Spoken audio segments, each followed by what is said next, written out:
کائنات کا پورا نظام چلتا ہے، تینوں کے بغیر کائنات ادھوری ہے۔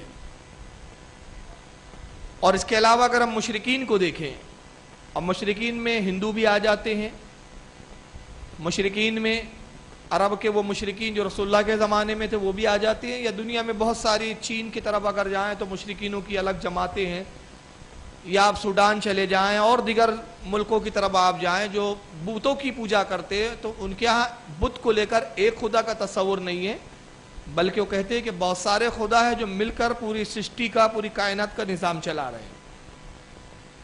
بلکہ ہمارے ہندوستان کے جو غیر مسلم لوگ ہیں ان کا تو عقیدہ اور نظریہ یہ ہے کہ ایک کوٹی جو ہے وہ خدائیں ہیں، اور جب خدا کو ضرورت پڑتی ہے تو وہ انسانی روپ میں، انسانی شکل و صورت میں جنم بھی لیتا ہے، جس کو وہ اوتار کا نام دیتے ہیں۔ غرض کے اسلام کے علاوہ جتنے بھی مذاہب ہیں مختلف خداؤں کے اور مختلف خداؤں کی تعداد کے قائل ہیں، لیکن اسلام واحد مذہب وہ ہے کہ جو ایک خدا کی بات کرتا ہے اور اس حقیقت سے دنیا کو روشناس کراتا ہے کہ خدا دو نہیں ہو سکتے، تین نہیں ہو سکتے، خدا ایک ہی ہے۔ اور خدا ایک ہو یہ ضروری ہے، یہ واجب ہے کہ خدا ایک ہی ہو۔ اس کے لیے اس کی سب سے پہلی اہم شرط کے لیے میں ایک چھوٹا سا واقعہ بتا دوں جس کی روشنی میں آپ سمجھ جائیں گے کہ اگر دو یا تین خدا ہو تو کیا خرابیاں واقع ہو سکتی ہے۔ حالانکہ ہے ہی نہیں، لیکن میں ضمناً مثال کے طور پہ سمجھانا چاہ رہا ہوں۔ ایک بڑھیا ہے عرب کی رہنے والی، غالباً بغداد میں رہتی ہے، اور وہ بڑھیا کا حال یہ ہے کہ پوری زندگی چرکا کاٹنے میں اس کی گزر جاتی ہے۔ چرکا کاٹتی ہے، سوت لاتی ہے، چرکا کاٹ کے دھاگا بناتی ہے، اس کو بیچتی ہے، اس سے گزر اوقات ہے۔ ایک عالم دین کا اس بڑھیا کے گھر کے قریب سے گزر ہوا، اچانک عالم دین کے دل میں خیال آیا اس ضعیفہ سے پوچھنا چاہیے کہ تو پوری زندگی چرکا کاٹتے رہی، اللہ کو بھی جانتی ہے یا نہیں؟ عالم دین قریب گئے، سلام کیا، کہا کہ اے ضعیفہ، پوری زندگی تم نے چرکا کاٹنے میں گزار دی، کیا اللہ کو بھی پہچانا؟ کہا ہاں بیٹا پہچانا۔ کہا کیسے پہچانا؟ کہا بیٹا اس چرکا کاٹتے کاٹتے ہی اللہ کو پہچان گئی، میں نے اللہ کو جان لیا اس چرخے کے ذریعے سے۔ کہا اس چرخے کے ذریعے تم نے خدا کے وجود کو کیسے جانا؟ خدا ہے اس کا ثبوت کیا ہے تمہارے پاس؟ کہا بیٹا خدا ہے اس کا ثبوت یہ چرخہ ہے۔ کہا یہ چرخہ کیسے خدا کے وجود کا، خدا کے ہونے کا ثبوت ہو سکتا ہے؟ کہا دیکھو یہ چرخے کو میں چلاتی ہوں، اور جب میں چلاتی ہوں تو یہ چلتا ہے، اور جب میں نہیں چلاتی تو یہ رک جاتا ہے۔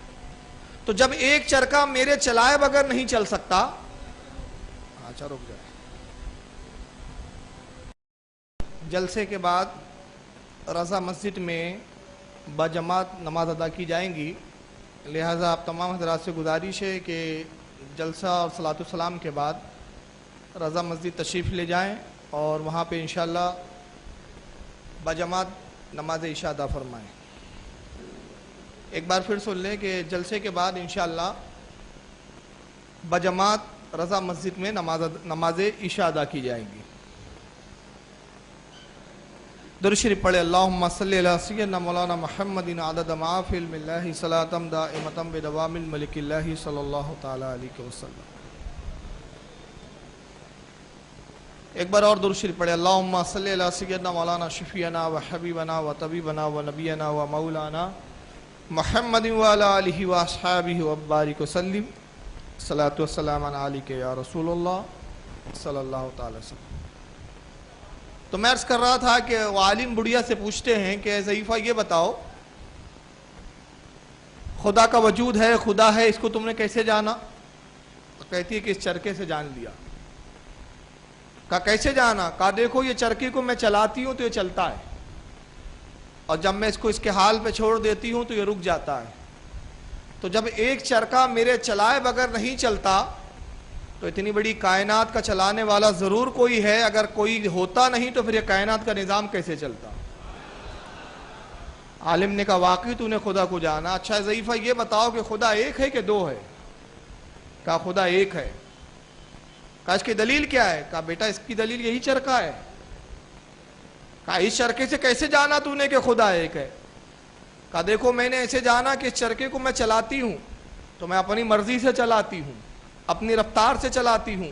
تو اگر خدا دو ہوتے تو ممکن تھا کہ دو خدا مل کر چلاتے تو یہ خلاف معمول، خلاف فطرت زیادہ تیز رفتاری سے چلتا اور یہ ٹوٹ جاتا، یہ ٹھیک سے کام نہ کرتا. تو میں نے اس سے جان لیا کہ خدا یقیناً ایک ہے. اگر دو خدا ہوتے تو کائنات کے نظام میں تیزی آ جاتی اور نظام درم برم ہو جاتا. کہا اچھا اور کوئی دلیل خدا کے ایک ہونے کی؟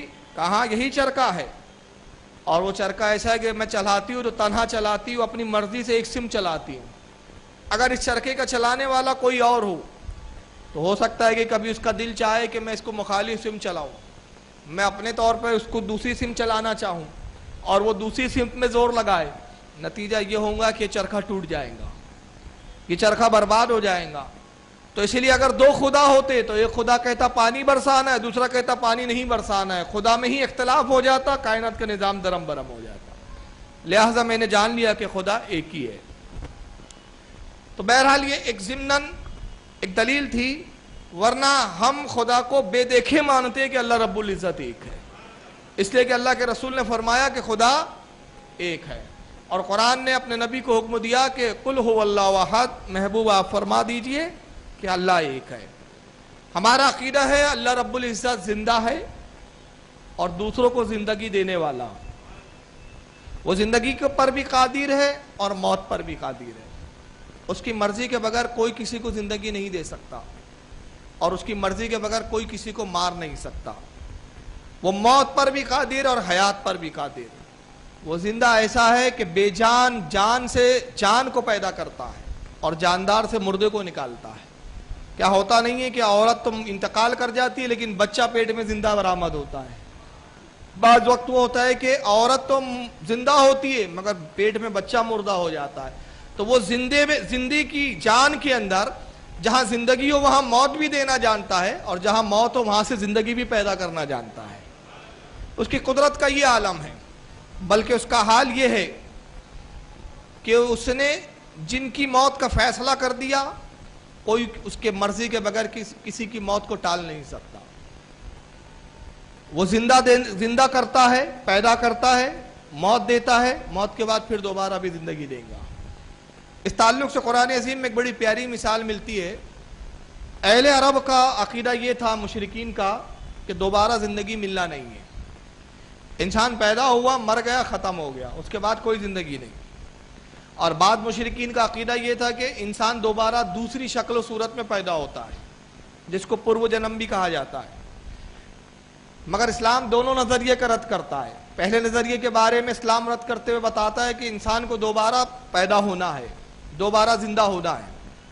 اور دوسرا یہ کہ دنیا میں دوبارہ زندہ نہیں کیا جائے گا، یہ دوسری زندگی آخرت کی ہے. اس تعلق سے قرآن عظیم میں ایک واقعہ ہے کہ ابو لہب ایک مرتبہ ایک ہڈی لے کر آتا ہے. ہڈی بڑی بوسیدہ ہو چکی ہے. اس کا حال یہ ہے کہ اگر اس ہڈی میں انگلی ڈالیں تو انگلی ہی اس کے اندر داخل ہو جائے. بالکل پاؤڈر کی طرح بن چکی ہے وہ ہڈی. بڑی حفاظت کے ساتھ، بڑی نزاکت کے ساتھ رسول اللہ کے پاس وہ ہڈی لاتا ہے اور کہتا ہے محمد تم کہتے ہو کہ اللہ مردوں کو زندہ کرے گا، یہ ہڈی کو دیکھ رہے ہو، کیا بتا سکتے ہو یہ ہڈی کس کی ہے؟ سرکار نے اس ہڈی کو دیکھا، ارشاد فرمایا ہاں میں جانتا ہوں یہ ہڈی کس کی ہے. یہ ہڈی ایک انسان کی ہے جو اپنے وقت کا بہت بڑا جادوگر تھا اور اسے مرے ہوئے 100 سال ہو چکے ہیں. ابو لہب کہتا ہے کہ محمد اچھا یہ بتاؤ، یہ ہڈی جس کے جسم کے پرزے ہو چکے ہیں، جو شخص اس ہڈی کا مالک تھا، جس انسان کی ہڈی آج اس کا کوئی وجود موجود نہیں، جس کے اعضاء بکھر چکے ہیں، اے محمد کیا تمہارا رب ان بکھرے ہوئے اعضاء کو جمع کر کے بھی شخص کو دوبارہ زندہ کرے گا؟ آپ نے فرمایا ہاں میرا رب قادر ہے کہ وہ اسے دوبارہ زندہ کرے. جیسا کہ سورہ یاسین میں فرمایا اِنَّا نَحْنُ نُحْيِي الْمَوْتَى، اور ہم مردوں کو دوبارہ جھلائیں گے. اللہ فرماتا ہے ہم زندگی عطا کریں گے. تو ابو لہب کہتا ہے کہ یہ کیسے ہو سکتا ہے محمد؟ جو مر چکا ہے اور مرنے کے بعد جس کے اعضاء بکھر چکے ہیں، جس کے اعضاء نظر نہیں آتے، جس کا وجود ختم ہو چکا، دوبارہ اللہ اس کو کیسے پیدا کریں گا؟ دوبارہ اللہ اسے کیسے زندگی دیں گا؟ قرآن عظیم نے کتنا پیارا جواب دیا. اللہ رب العزت نے ارشاد فرمایا اے محبوب آپ فرما دیجئے کہ اے ابو لہب، اے مشرکو، اے کافرو، تم کہتے ہو کہ اللہ دوبارہ زندگی کیسا دیں گا، تو تم یہ بتاؤ کہ تم پیدا ہونے سے پہلے کہاں تھے؟